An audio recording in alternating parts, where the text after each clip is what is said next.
Good morning, everybody. Morning. We did better than that. Good morning, everybody. Hey! Can I get a giddy up from all the country fans? Yeah. Well, I hope y'all had a great time. I did say y'all on purpose. Hope y'all had a great time last night. I know I did. Thank you very much for joining us bright and early. John was wondering what kind of a turnout we'd had, and I assured him that it would be a phenomenal success. So thanks for getting up. Sadly, this is the start of our last day with the GTRA June meeting. To kick things off, we have John Teeter, Deputy CIO of HHS, speaking on Next Generation IT Dashboard Initiative. Mr. Teeter is the Deputy CIO and former Chief Enterprise Architect for the U.S. Department of Health and Human Services. John has served HHS for over 27 years in various capacities. He's held many positions in the areas of information technology, project, and program management, but has focused his attention for the last several years on enterprise information resource management programs and enterprise architecture endeavors. He began his career at SSA, followed by work at both the Centers for Medicare and Medicaid Services and the Centers for Disease Control and Prevention, where he was the CDC Chief Enterprise Architect. John's degree in biology, coupled with his study and experience in information technology, has allowed him to serve effectively in support of the health-related goals of HHS and as a participant in the broader federal information technology community. And with that, I'll hand it off to John.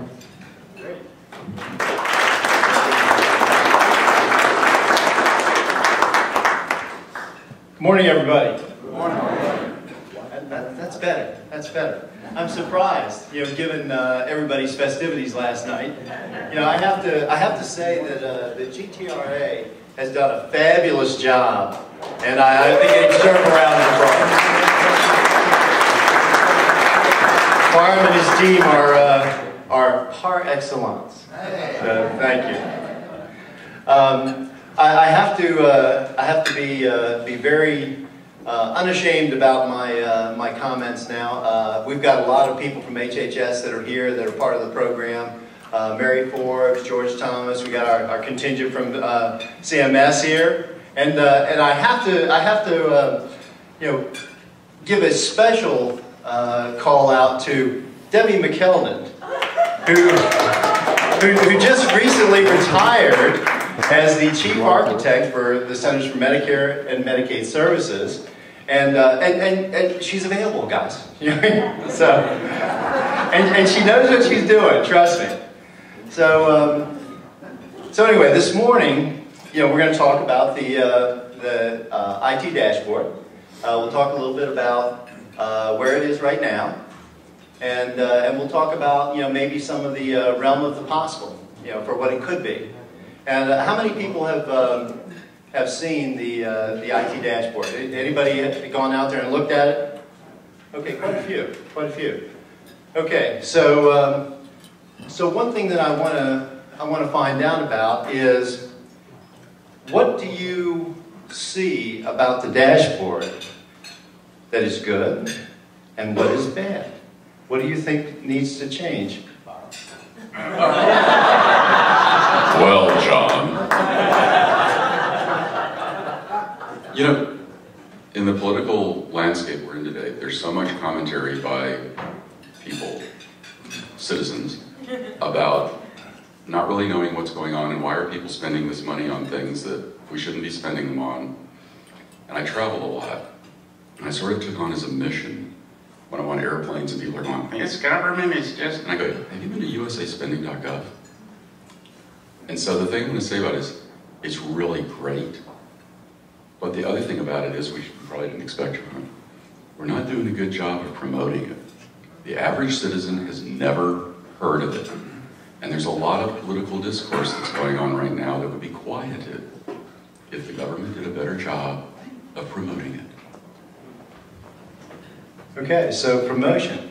People know about it, but maybe they don't know how to use it.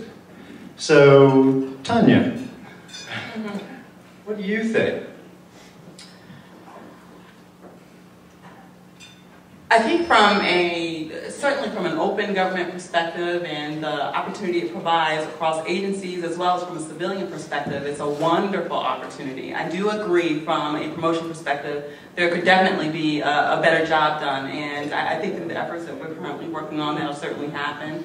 But I think also, just from a grassroots perspective, ensuring too that from an agency perspective that we're having the buy-in that we need, and then having the level setting that we need too to ensure that from a consistency in data, the leveling of detail that is provided through the dashboard, which I know OMB and in collaboration with a lot of the other agencies that are involved, is being worked on. But I think from a grassroots effort, we need to ensure that the level of detail that is consistent, so that the information is truly valuable to citizens as well as to agencies, to allow for the collaboration, the open government mission, and everything else that I think it truly provides an opportunity for.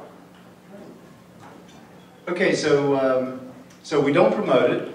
It's not available for use, or it is available for use, but it's not visible so that people can find it. Data quality.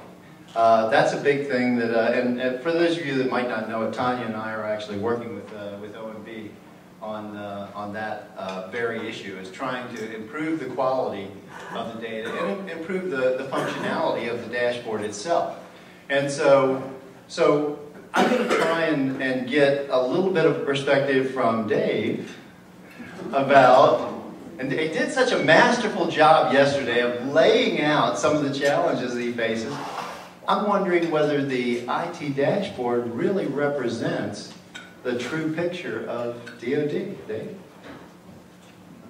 No. But let me just take off on what Tanya said. This was a very good initiative. It coalesced the community, the agencies around that are now providing the data out there. But I would tell you from a grassroots perspective, were we really involved with it from the word go, or was it provided to us and told, drink this water and enjoy the Kool-Aid? And I didn't feel the Kool-Aid inside there. So we have to continue to work to make it better. But at the same time, one of the things that we're working on now is this whole thing called DoD, is how do I inculcate that with the processes that are already in place? Because it wasn't like we had nothing going on. How do I now merge those two cultures together? And that's probably true for most agencies. I think that's exactly the way it is for most agencies. Most agencies view this as a capability that was offered to us for our benefit.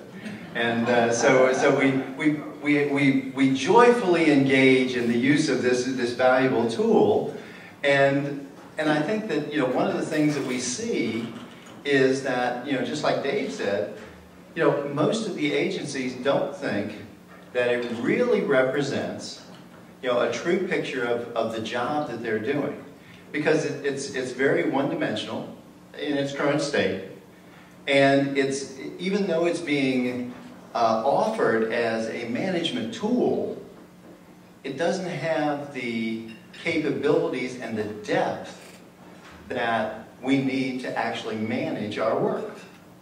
And so, and I understand how this happened.